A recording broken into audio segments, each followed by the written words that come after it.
আসসালামু আলাইকুম। অ্যান্ড্রোটেকের আরও একটি এপিসোডে আপনাদেরকে জানাই আন্তরিক শুভেচ্ছা ও অভিনন্দন। তো আজকে আমাদের বিষয় ছিল আমাদের সবারই ফোনে, কম বেশি সবারই ফোনে ডু নট ডিস্টার্ব, মানে ডু নট ডিস্টার্ব বলতে আপনাদের বোঝাচ্ছি আমি।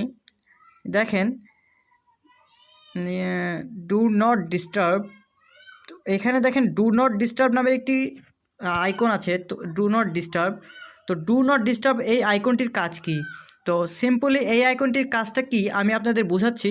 তো সিম্পলি তার জন্য করতে হবে কি, আমাদের সেটিংসে চলে যেতে হবে। সেটিংসে গিয়ে সিম্পলি এখান থেকে আপনাদের যাবেন, দেখবেন ডু নট ডিস্টার্ব একটি অপশন আছে। তো ডু নট ডিস্টার্ব অপশনে চলে যাবেন। এখানে যাওয়ার পরে এই সেটিংসগুলো যদি আপনি অন করে রাখেন, আর এখানে দেখেন কী কী সেটিং আছে। Turn on manually, allow to enter enter input এটা আছে তার রিসিপশন কলার্স। তো এটা যদি অন করে দেন, আর এই অপশনটি যদি আপনারা অন করে রাখেন, ডু নট ডিস্টার্ব এটা যদি আপনারা অন করে রাখেন, তাহলে হবে কি, আপনি যখন কোনো জরুরি কোনো মিটিংস অথবা কোনো দরকারি কোথাও গিয়েছেন, তখন যদি আপনাকে কেউ কল করে অথবা আপনার যে কোনো মেসেজ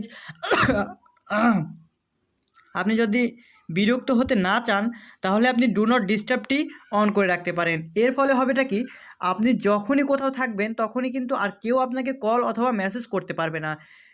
এর ফলে আপনি কি অনেক শান্তিমতো অথবা নিশ্চিন্তায় কিন্তু আপনি মিটিংটি সেরে অথবা কাজটি সেরে চলে আসতে পারবেন। তো এই কারণেই কিন্তু এই ডু নট ডিস্টার্ব এই ফাংশনটি তারা অ্যাড করে দিয়েছে। তো আশা করি আমার এই ভিডিওটি সবাই বুঝতে পেরেছেন। যারা বুঝেননি অবশ্যই আমাকে কমেন্ট করে জানাতে ভুলবেন না। আর ভিডিওটি ভালো লাগলে অবশ্যই লাইক করবেন এবং চ্যানেলটি সাবস্ক্রাইব করে আমাদের পাশেই থাকুন। তো ধন্যবাদ, সবাই ভালো থাকবেন, সুস্থ থাকবেন। আল্লাহ হাফেজ।